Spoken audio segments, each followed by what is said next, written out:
आज हम लोग बात करेंगे मानसिक बल के विकास की कि किस तरीके से मानसिक बल को विकसित किया जा सकता है। क्योंकि कल हम लोगों ने बात की कि अगर बुद्धि की और मानसिक बल की बात की जाए तो बुद्धि केवल विचार करती है, बुद्धि टारगेट डिसाइड करती है, मतलब आप कह सकते हैं लॉजिकल माइंड है, वो लॉजिक लगाती है, अपना सारी चीज़ें करती है। लेकिन आपकी बॉडी एक्शन में तब तक नहीं आती, आप एक्शन में तब तक नहीं आते जब तक आपका मानसिक बल काम नहीं करता है। तो इसी बात पर चर्चा करेंगे आज। कल इस तरह के लोगों के प्रश्न भी थे कि कैसे मानसिक बल को बढ़ाया जा सकता है, इसको ज़रूर बताएं। तो हमने कहा भी था कि इसी को लेकर आएंगे अगले अंक में। तो अगर आप ये जानना चाहते हैं कि आप मानसिक बल का विकास कैसे कर सकते हैं तो बने रहिए अंत तक हमारे साथ। अगर आप चैनल पर नए आए हैं तो चैनल को सब्सक्राइब कर लीजिएगा, और यदि आपको वीडियो पसंद आता है तो आप लाइक अवश्य कर दें और लाइक माइंडेड लोगों के साथ शेयर भी कर दीजिएगा। और हाँ, सब्सक्राइब करने के साथ अगर आप बेल आइकन प्रेस करके ऑल का नोटिफिकेशन नहीं दबाते हैं तो नोटिफिकेशन सब्सक्राइब करने के बाद भी नहीं आता, तो इसलिए वो बेल आइकन प्रेस करके ऑल का नोटिफिकेशन दबाना ना भूलें। तो आज का वीडियो शुरू करने से पहले एक बार परम पूज्य गुरुदेव और परम वंदनीय माता जी का ध्यान करते हुए गायत्री मंत्र का पाठ करेंगे स्वस्वर, और उसके बाद आगे बढ़ेंगे आज की वीडियो पर। ओम भूर्भुवः स्वः तत्सवितुर्वरेण्यं भर्गो देवस्य धीमहि धियो यो नः प्रचोदयात्। प्रणाम।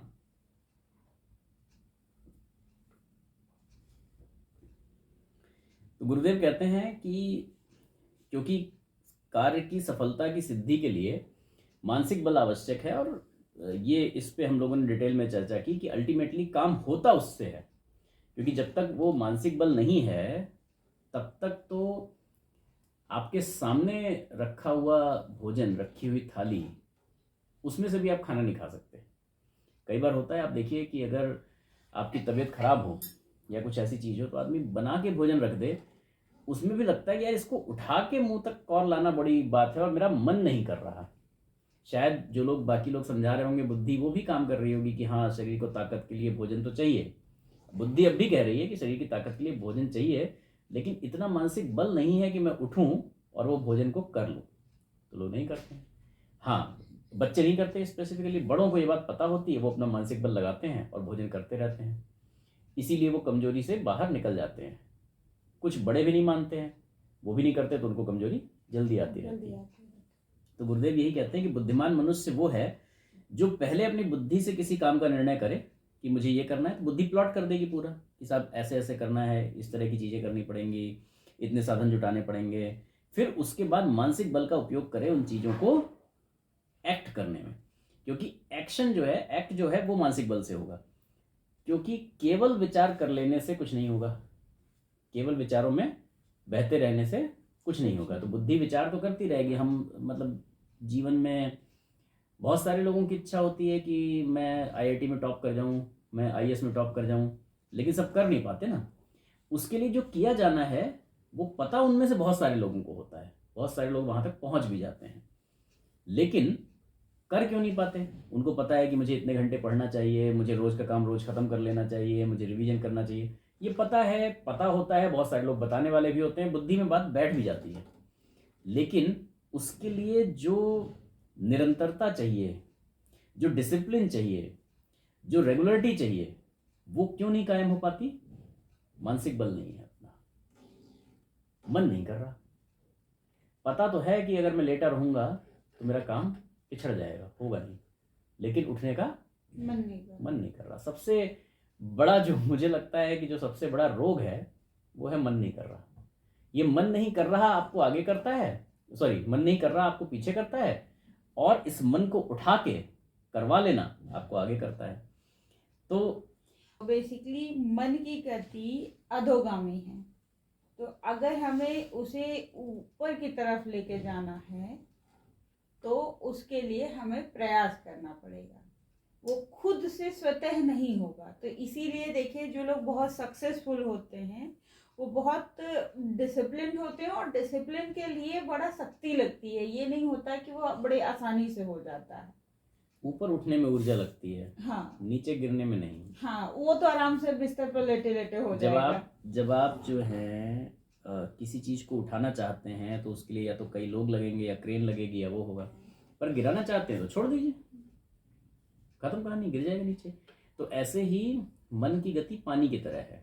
तो पानी को अगर आप ऐसे कहीं से भी छोड़ देंगे, हल्का सा भी ढलान होगा तो नीचे की तरफ ही जाएगा, ऊपर नहीं जाएगा। ऊपर लाना है तो प्रयास करके खींचना पड़ेगा आपको, कुएं से खींचना है तो रस्सी लगानी पड़ेगी, पुली लगानी पड़ेगी और वो सारी चीज़ें करके खींचना पड़ेगा। तो ये बात हुई कि आपने बुद्धि ने निर्णय कर दिया, लेकिन अगर मानसिक बल नहीं है तो वो सिर्फ विचार में बहने वाली बात है, जिसको आप कहते हैं ख्याली पुलाव या मुंगेरी लाल के हसीन सपने या जबरदस्ती सपना देखने वाले दिवा स्वप्न। तो बुद्धि का केवल प्रयोग करने में जिस तरह से विचारों में बहते रहने वाली बात है, वैसे ही अगर आप कह रहे हैं हाँ हाँ मानसिक बल बहुत है लेकिन बुद्धि नहीं लगा रहे तो भी काम नहीं बनेगा। तो आवश्यकता दोनों की है।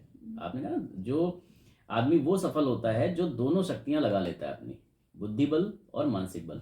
तो बिना बुद्धि का बल लगाए तो वो वाली चीज़ है कि अंधे बन के जो भी कुछ हाथ में आ गया वो किए पड़े हैं, तो वो भी एक तरीके से पशुओं वाला व्यवहार है कि मतलब जो समझ में आ जा रहा है वो करे पड़े हैं। पशुओं के पास भी अपना बल है, वो अपना करे जा रहे हैं, जो सामने आ जा रहा है उठा के फेंक दे रहे हैं, जो समझ में आ रहा है वो कर रहे हैं। तो अंत में दोनों में से अगर किसी एक का इस्तेमाल कर रहे हैं, दोनों का इस्तेमाल नहीं कर रहे हैं, तो कुल मिला के आपने किया ये कि नेचर ने जो आपको पावर्स दी थी उसको आपने ऐसे ही छिन्न भिन्न कर दिया। कहीं पे बुद्धि लगाई, कहीं पे मानसिक बल लगाया, दोनों को आपने एक साथ नहीं मिलाया। तो आपने टुकड़े टुकड़े करके अपनी शक्तियों को फेंक दिया जो प्रकृति ने आपको दे रखी थी बहुत अच्छा कार्य करने के लिए। तो जो लोग एक्चुअली बहुत बड़ा काम करते हैं वो बुद्धि और मानसिक दोनों बलों का इस्तेमाल करते हैं। बड़े बड़े विचारक, बड़े बड़े कवि जो हुए हैं, गुरुदेव कहते हैं कि अगर उनमें मानसिक बल भी हो, जिसका एक एग्जाम्पल हम लोग एक एग्जाम्पल क्या, आप 2-3 एग्जाम्पल देख सकते हैं। आप तुलसीदास जी का एग्जाम्पल देख सकते हैं, आप कबीर दास जी का एग्जाम्पल देख सकते हैं, आप सूरदास जी का एग्जाम्पल देख सकते हैं। कभी और भी हुए इनके अलावा भी, लेकिन इनका इतना प्रभाव क्यों पड़ा लोगों पे? इनके दोहे कह कह के लोग आज भी प्रेरणा देते रहते लोगों को, इनकी चौपाइयाँ गा गा के लोग आज भी सिखाते रहते हैं। क्यों? क्योंकि इनके अंदर वो मानसिक बल भी था। गोस्वामी तुलसीदास जी ने जब रामचरितमानस की रचना की तो वो कहने के लिए है रामचरितमानस, राइट, लेकिन बड़ा सही एक बार किसी ने कहा था कि रामचरितमानस धर्म ग्रंथ नहीं है। तो that is actually not a धर्म ग्रंथ। रामचरितमानस और महाभारत दोनों ही कहानियां हैं। साफ साफ उसका नाम ही उन्होंने इसीलिए रखा रामचरित मानस। ये राम के चरित्र का वर्णन है, यानी कि उनकी स्टोरी है, उनकी लाइफ की स्टोरी। लेकिन उसको लिखा इस तरीके से गया क्योंकि वो विचारक थे, उनके समय में जितनी कुरीतियां चल रही थी, जितने वो चल रहे थे, वो उनकी सबकी चर्चा को लाते रहे और सबको करेक्ट करते रहे हैं। वो अपनी नीति भी बीच बीच में बताते रहे हैं। तो इसीलिए गुरुदेव ने लिखा कि बड़े बड़े विचारकों और कवियों में अगर मानसिक बल हो तो वो बहुत बड़े सुधारात्मक और परिवर्तनकारी कार्य कर सकते हैं। लेकिन सबसे बड़ी बात यह है कि केवल विचार विचार से कुछ नहीं होता, प्रधानता तो कार्य की है, और कार्य होता तब तक नहीं है जब तक आप अपना मानसिक बल लगा नहीं देते। मनुष्य में मानसिक बल एक महत्वपूर्ण शक्ति है, और जीवन में आप जितना लोगों को बड़ा बड़ा कार्य करते देखते हैं, चाहे वो पॉजिटिव हो चाहे नेगेटिव हो, उनमें एक्चुअली ये मानसिक बल बहुत ज़्यादा होता है। अब जिसका ऑफ कोर्स मतलब पॉजिटिव उसमें लगा हुआ है, तो क्योंकि उसकी बुद्धि भी विचारशील है, और जो आदमी नेगेटिव काम कर रहा है उसकी बुद्धि की कमी है या उसका एनवायरनमेंट वैसा मिल गया, राइट। तो बड़े बड़े जो आपको टेररिस्ट दिखते हैं, जो बहुत बड़े बड़े ये क्या बोलते हैं, चोर डकैत दिखते हैं, जो चीज़ें लेके भाग जाते हैं, लोन लिया लेके भाग गए, डिफ़ॉल्ट किया, घोटाला किया, वो सारे लोग भी, उनका भी मानसिक बल है बड़ा स्ट्रॉन्ग, तभी वो उतना कर पाते। कई बार मतलब आप समझिए कि कई चोरों के गिरोह को पकड़ने के लिए पुलिस को उससे ज़्यादा मेहनत करनी पड़ जाती है, जबकि उनके लिए प्रॉपर ट्रेनिंग और बहुत सारे लोग लगे होते हैं, कई सारे डिपार्टमेंट का कोऑर्डिनेशन होता है, तब उन्हें कई महीनों, कई बार कई सालों की मेहनत लग जाती है। और बाद में जब वो खोलते यार इस काम को करते कैसे थे, तो मतलब वो भी सर पकड़ के रह जाते हैं। वो आदमी ना पढ़ा लिखा है ना कुछ है, लेकिन फिर भी कैसे कर रहा है वो इसी मानसिक बल के बल पर कर रहा है। अब कई बार लोगों में ये धारणा भी आ जाती है कि जो इतने बड़े बड़े काम कर रहे हैं उनको मतलब प्रकृति ने जिसको जैसा बलवान बना दिया, यानी उसने उसको मानसिक बल ज़्यादा दे दिया तो वो कर रहा है। जबकि ऐसा होता नहीं है। प्रकृति ने जो शक्ति दी है, जो जैसे स्थूल रूप में मैंने कहा आईक्यू टेस्ट करें आप तो ब्रेन जैसे बराबर है, वैसी मानसिक शक्ति भी सबकी बराबर है। होता यह है कि आदमी मान ही ऐसा लेता है, आदमी या तो आदि में चलता है या अंत में चलता है। या तो वो कहता है कि मैं बहुत एकदम ओवर कॉन्फिडेंट, मैं तो भाई साहब मैं ही सब कुछ हूँ, सब जानता हूँ, या वो कहता है हमें तो आता ही नहीं, हमारा तो दुर्भाग्य ही खराब है, ये सारी चीज़ें। लेकिन जबकि एक्चुअल में ऐसा है कि तत्व रूप में जो मानसिक बल मिला हुआ है वो तो सबको एक जैसा मिला हुआ है, महान व्यक्ति में और जो बिल्कुल एक ऐसा वाला है जो इतना दीनहीन है कि अपना शरीर निर्वाह भी नहीं कर पा रहा है दोनों में बराबर। जिसने उसको जितना विकसित कर लिया वो है। तो अब बात यह आती है कि विकसित करने के लिए करें क्या। निर्बलता दूर करने के लिए आप सबसे पहले अपनी वर्तमान स्थिति पे विचार करें और फिर कहाँ तक जाना है उसको तय करें। क्योंकि अगर आप ये समझें कि सपोज एक ऐसे व्यक्ति का एग्जाम्पल लें जो आज इस स्थिति में है कि अपना शरीर निर्वाह भी नहीं कर पा रहा है और वो एकदम लक्ष्य तय कर ले कि भाई साहब मैं तो अंबानी बनूंगा 2 साल में, तो वो तो नहीं बन पाएगा ना अंबानी, वो वहीं हिम्मत ही टूट जाएगी, मैं कैसे अंबानी बनूंगा, तो काम फिर वहीं खत्म, तो वो फिर वहीं अटक जाएगा जहां पे कि उसको आज था। तो गुरुदेव कहते हैं कि इसके लिए आप पहले छोटा छोटा लक्ष्य निर्धारित करें। हाँ, ये चीज अक्सर कही जाती है ना कि आप अपने जो भी बड़े लक्ष्य हैं उनके छोटे छोटे हिस्से कर लें और एक छोटा टारगेट रखें और सबसे पहले उसको अचीव करें। क्योंकि जब आप एक टारगेट छोटा सा रखेंगे और उसे अचीव करेंगे तो आपको खुशी मिलेगी, ऊर्जा आपकी बढ़ जाएगी, क्योंकि आपको लगेगा कि देखिए ये तो हम पहुंच गए, यानी पहली सीढ़ी पार हो गई। इसी तरीके से जितने टारगेट्स आप कंप्लीट अचीव करते जाएंगे उतना ही उत्साह आपके अंदर बढ़ता जाएगा और उससे आपका जो बड़ा लक्ष्य है वो आप अच्छे से अचीव कर लेंगे। इस पे एक बड़ी छोटी सी कथा याद आती है मुझे। एक बार एक गांव में शादी तय हुई। उन्होंने कहा कि साहब सब कुछ तो सही है लेकिन बारात में कोई बुजुर्ग व्यक्ति नहीं आना चाहिए।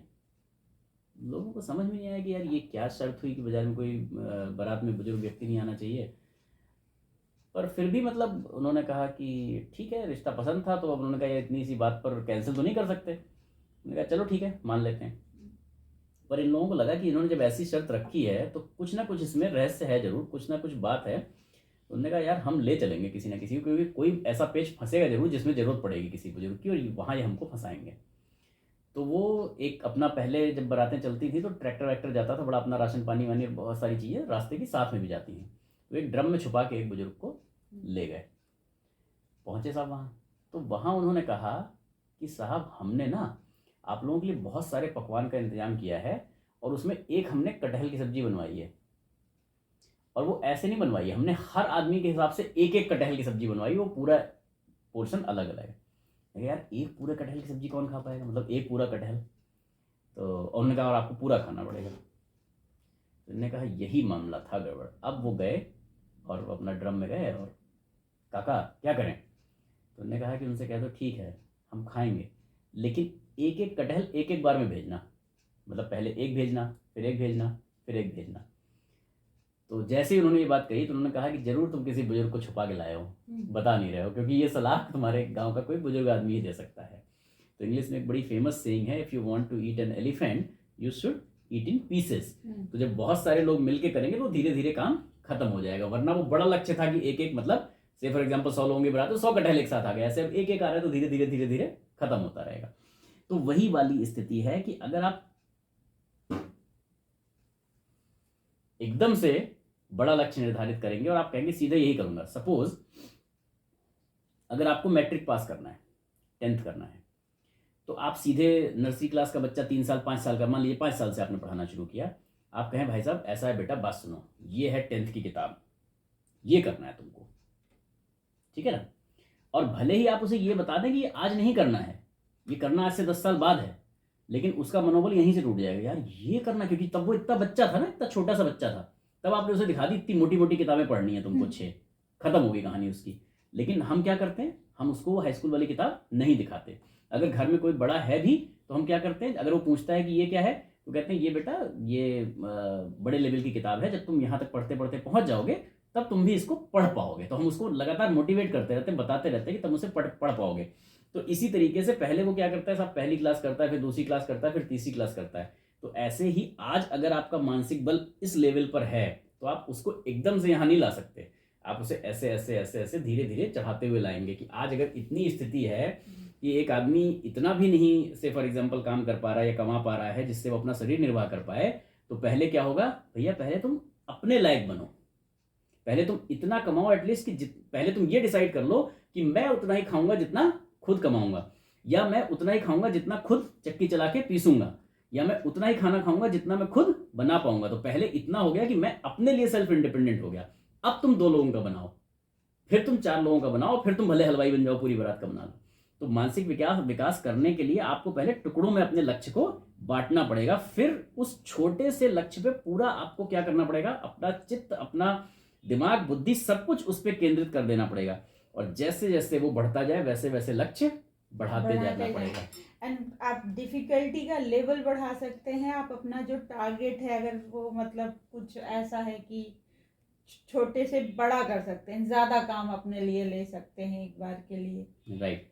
तो कई बार जब हम लोग हमें याद है हाई स्कूल में थे और मैथ्स की प्रॉब्लम्स होती थी, तो हमेशा हमारे टीचर्स ये कहते थे कि आपको सरल से कठिन की तरफ बढ़ना चाहिए। अगर आप सीधे बोले, वो बुक में दी भी ऐसी होती, कुछ लोग क्या करते थे, बुक को बड़े समझदार होते थे, उल्टी पढ़ना शुरू कर देते थे, तो कहते थे भैया ऐसे ना होगा नहीं, ऐसे तुम्हारे मन में डर और बैठ जाएगा मैथ को लेके, क्योंकि उसका सीक्वेंस दिया वैसे होता है, सरल से कठिन की तरफ बढ़ रही होती है। जब आप करते चले जाएंगे तो उतना आपको समझ में भी आता जाता है, आपका ब्रेन भी उतना डेवलप होता चला जाता है। तो कभी भी बड़े कार्य का लक्ष्य निर्धारित करके उसमें उलझना नहीं चाहिए। ये गुरुदेव ने सबसे पहले कहा कि अगर आप डेवलप करना चाहते हैं किसी, मतलब अगर आप फिजिकल पावर को भी डेवलप करना चाहते हैं, सपोज आप कहते हैं कि साहब मैं वेट लिफ्टिंग करूंगा, आपने देखा कि फलाने वेट लिफ्टर ने ओलंपिक में 250 किलो वजन उठाया। अब आप जाओ जिम और सबसे पहले को बोले आज लाओ 250 किलो, तो आपने जो सोचा था वाकई में हड्डी टूट जाएगी। तो वो उसमें क्या करते हैं, पहले कहेंगे साहब पहले तो आज केवल रॉड उठाओ, आज वेट लगाएंगे ही नहीं इसमें, कल फिर हम इसमें 5-5 किलो ऐड करेंगे, फिर ऐसे करेंगे, धीरे धीरे करके बढ़ाएंगे। तो आपकी पावर बढ़ती चली जाती है। तो जैसे फिजिकल पावर बढ़ती है ऐसे ही दिमाग की भी पावर धीरे धीरे बढ़ती चली जाती है जब आप एक्सरसाइज करते हैं। ऐसे ही आपके मन की भी वो बढ़ती चली जाती है। अगर आप छोटा छोटा अपने लिए टारगेट रखेंगे तो मन की ऊर्जा भी उसी हिसाब से बढ़ेगी। तो जैसे मैंने ये बताया कि आप एकदम से अगर 250 किलो उठाएंगे तो आपकी हड्डी टूट जाएगी, वैसे ही ब्रेन के लिए भी है। अगर आप एकदम से उसको बड़ा लक्ष्य दे देंगे, है ना, से फॉर एग्जाम्पल एक बच्चा जो अपनी क्लास पास भी नहीं कर पाता, आप उसको बोलो बेटा इस बार तो ना टॉप करना है तुमको, इस बार 100% लाने, 100% से एक भी नंबर कम नहीं आना चाहिए। हो सकता है अगले दिन सुबह उठ के घर छोड़ भाग जाए क्योंकि आपने इतना ज्यादा प्रेशर डाल दिया उसके ऊपर। तो जब आप इतना बड़ा डाल देते हैं तो होता क्या है कि सफलता तो मिलेगी नहीं, और सफलता जब नहीं मिलेगी तो उल्टा निराशा, हताशा आ जाएगी। वो जितने के काबिल था उतना भी नहीं कर पाएगा। तो हमेशा आप देखिए, अगर मतलब इसीलिए हमेशा कहा जाता है कि अगर कोई चीज x है तो वो x+1 होगी, फिर x+2 होगी, फिर x+3 होगी। वो एकदम से x² नहीं हो जाएगी, वो x⁻10 नहीं हो जाएगी। एकदम से आप उसको इतना नहीं बढ़ा सकते। नॉर्मली से फॉर एग्जांपल जैसे हमारे देश में ट्रेन चलती थी, तो अभी तक ट्रेन क्या चलती थी कि नॉर्मली 100 की स्पीड होती थी, 110 की स्पीड होती थी। तो हमने क्या किया, 140 पे ले जाएंगे, 150 पे ले जाएंगे, अब 190 की बात कर रहे हैं, फिर आगे बुलेट ट्रेन की बात कर रहे हैं। क्यों? क्योंकि अभी हमारा इंफ्रास्ट्रक्चर ही उस तरह का नहीं है, पटरियां ही टूट जाएंगी आपने जिस लेवल की बिछा रखी हैं, राइट। तो धीरे धीरे करके आपको चीजें हमेशा बढ़ानी पड़ती हैं। हम ये नहीं कि अच्छा भाई साहब हमारे देश में जो है वो 100 की स्पीड पे चल रही, वहां 300 पे चल रही, हम क्यों नहीं चला सकते 300 पे, लो दौड़ा देंगे 300 पे उठा के। वो उसकी कपलिंग वपलिंग टूट के डिब्बे इधर, इंजन उधर और पटरी उधर, खत्म कहानी, सारा हो गया, लो बराबर जो चल रहा था वो भी खत्म हो गया।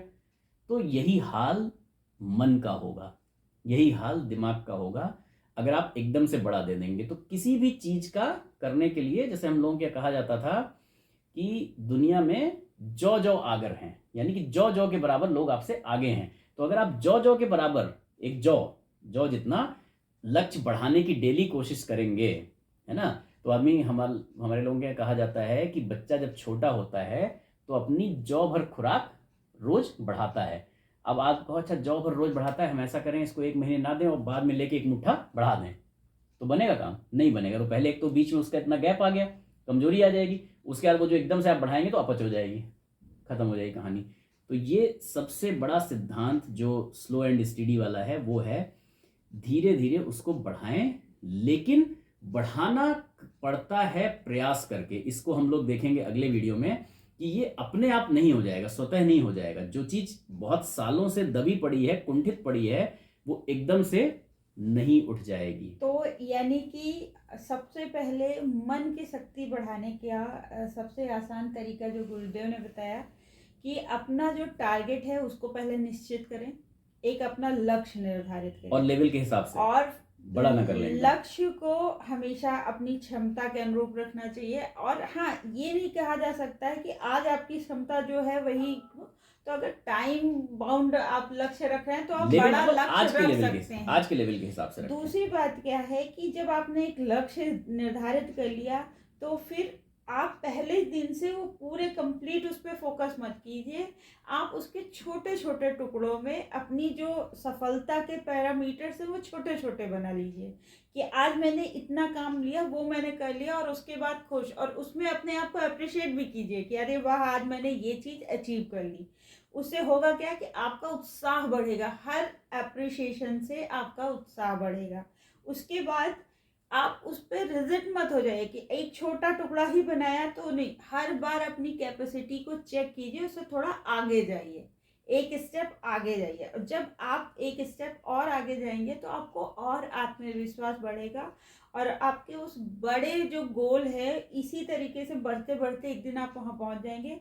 लेकिन इन सब चीज़ों के लिए निरंतरता बहुत ज़रूरी है। आप आज एक काम निर्धारित कीजिए और 4 दिन के लिए उसे छोड़ दीजिए। जैसा आपने कहा कि एक जो बढ़ती है खुराक, तो एक हफ्ते नहीं किया, कुछ भी नहीं लिया, और एक हफ्ते बाद इकट्ठा लेके खा लिया तो आपको अपच हो जाएगी। ऐसे ही सेम ये है कि अगर आपने अपने लक्ष्य को टुकड़ों में निर्धारित किया है तो आप डेली एक उसको सॉल्व कीजिए। आप उस परेशानी के साथ डेली थोड़ा थोड़ा थोड़ा थोड़ा आगे बढ़ते जाइए। तब आपका मानसिक जो बल है, इच्छा शक्ति है, वो बढ़ती जाएगी और एक टाइम ऐसा आएगा कि आपको ये सारा कुछ नहीं वो करना पड़ेगा, डायरेक्ट आप एक बड़ी समस्या को सॉल्व करने लायक बन जाएंगे। लक्ष्य आप बड़ा भी निर्धारित कर सकते हैं, लेकिन फिर उसके लिए उतना टाइम होना चाहिए। सपोज आपने कहा मैं 10 साल में यहाँ तक पहुंचूंगा, अब उस 10 साल को आपने एक एक साल में डिवाइड किया कि इस साल के अंत तक मुझे यहाँ पहुंचना है, इस अगले साल के अंत तक यहाँ पहुंचना है। फिर इस साल वाले को आपने महीनों में डिवाइड किया, इस महीने को हफ्ते में डिवाइड किया, हफ्ते को दिन में डिवाइड किया और दिन को घंटे में डिवाइड किया। तब मानसिक शक्ति बढ़ती है कि मैं आज सुबह उठा हूं, इतने बजे तक मुझे ये कर लेना है, इतने बजे तक ये कर लेना है। और फिर शाम को, जैसा हम कहते हैं आत्मबोध की साधना में, कि हम रिपोर्ट कार्ड परमात्मा को देंगे कि मैंने इतना सोचा था, इतना कर लिया, या सपोज इससे मैं 10% ज्यादा कर पाया, 10% कम कर पाया, कल मैं इसको पूरा करूंगा। क्योंकि गुरुदेव कहते हैं कि ईश्वर आपकी अंतरात्मा में है, तो बेसिकली आपको जो भी लक्ष्य है ना, वो किसी और को बताने की जरूरत नहीं है। वो आपके अपने अंतर में बैठे हुए ईश्वर को डेली बताइए कि आपने क्या किया। क्योंकि दुनिया में सबसे ज़्यादा अच्छी तरीके से आपको कोई अगर जानता है तो वो आप खुद हैं। और सबसे बड़ी बात यह है कि बाकी पूरे जहान में आप किसी से कितना ही सच झूठ बोल सकते हैं, पर आप अपने आप से नहीं बोल सकते। तो इसलिए आप अपनी जो भी अचीवमेंट है तो प्रेज कीजिए, अगर आप कुछ छूट गया है तो उसके लिए आप सेल्फ क्रिटिसिज्म भी करेंगे तो आप बहुत जल्दी अच्छे उसमें पहुंच जाएंगे। और गुरुदेव ने बड़ी सरल भाषा में, क्योंकि गुरुदेव हमेशा ही जो भी चीज़ बताते हैं वो इतनी अच्छी तरीके से स्पष्ट और सरल भाषा का यूज़ करते हैं कि बिल्कुल क्रिस्टल क्लियर हो जाए सबके दिमाग में, पाठकों के भी और उनके जो मतलब तो हम जैसे शिष्य हैं। जो सूत्र गुरुदेव ने दिया है सबसे आसान वही है कि जब आप सुबह उठें आत्मबोध की साधना में, तो वो कहते हैं कि साहब आज का दिन नया जीवन। तो वो क्योंकि गुरुदेव हमेशा कहते हैं कि हर दिन नया मरण, हर दिन नया जीवन, जब हर रात मरण और हर दिन नया जीवन, तो हर दिन नया जीवन और हर रात नई मृत्यु। तो रात में जब आप कहते हैं तो आप कहते हैं साहब अब हम मृत्यु की गोद में जा रहे हैं, कल अगर कोई दिन होगा तो देखेंगे, आज तक का हिसाब बता दिया, तो इसीलिए आप उसको बिल्कुल सही से जिएं। और जब सुबह उठते हैं तो कहते हैं कि आज का जन्म देने के लिए धन्यवाद। और आज हम पूरा क्या करेंगे, जो सबसे इम्पोर्टेंट सूत्र है उसमें वो ये कि सामर्थ्य के एक एक कण का और समय के एक एक क्षण का पूरा इस्तेमाल करेंगे। आपकी मानसिक विकास होता चला जाएगा अगर ये भावना आपके अंदर। सबसे सरल, सबसे छोटा, सबसे महत्वपूर्ण सूत्र यही है कि सामर्थ्य के एक एक कण का और समय के एक एक क्षण का पूरा इस्तेमाल करेंगे। और रात में जब सोने जाते हैं तो फिर उसका रिपोर्ट कार्ड रखते हैं कि हम ऐसा कर पाए या नहीं कर पाए और कहाँ कमी रहेगी, उसको यदि कल जीवन दिया तो उसको पूरा करेंगे। फिल करेंगे। तो ये है, और आगे कैसे हम और फोकस करके उसके ऊपर आता है बात कि कैसे आप मन की जो शक्ति है उसको जगा सकते हैं फोकस करके सूक्ष्म से सूक्ष्म पॉइंट पर। ये हम लोग देखेंगे अगले पॉइंट पर। सबसे बड़ी बात है कि इस तरह की जब शक्ति हम जगाते चले जाते हैं तो उसके कितने चमत्कारिक प्रभाव हमारे शरीर, हमारे अंतर्मन पे और हमारे संसार पे भी पड़ते हैं, ये हम आगे गुरुदेव ने बताया है, तो उसे देखेंगे। तो आज की बात यहीं तक रखते हैं, वीडियो काफ़ी लंबा हो गया है। मैं आप लोगों के पेशेंस का, धैर्य का ऑफ कोर्स धन्यवाद देना चाहूँगा। कभी कभी चीज़ें लंबी खिंच जाती हैं, और कोशिश करेंगे कि आगे जल्दी से इस अगले वीडियो को लेके आएँ। अगर आपको वाकई में जानने की इच्छा है कि कैसे हम सूक्ष्मतम शक्तियों को या मन को संग्रहित करके मन की निग्रहित शक्तियों को कैसे उनकी चमत्कारी क्षमता देख सकते हैं, ये जानने की इच्छा है तो कमेंट सेक्शन में लिखकर हमें ज़रूर बताइएगा। तब तक के लिए हम लोग एक बार जगत के कल्याण के लिए शुभकामना प्रार्थना करेंगे और फिर आगे बढ़ेंगे अगले वीडियो की तरफ। ओम स्वस्ति प्रजाभ्यः परिपालयन्तां न्यायेन मार्गेण महीं महिषः। गोब्राह्मणेभ्यः शुभमस्तु नित्यं। लोकाः समस्ताः सुखिनो भवन्तु। सर्वे भवन्तु सुखिनः, सर्वे सन्तु निरामयाः, सर्वे भद्राणि पश्यन्तु, मा कश्चित् दुःखमाप्नुयात्। श्रद्धां मेधां यशः प्रज्ञां विद्यां पुष्टिं श्रियं बलं तेज आयुष्यमारोग्यं देहि मे हव्यवाहन, देहि मे हव्यवाहन।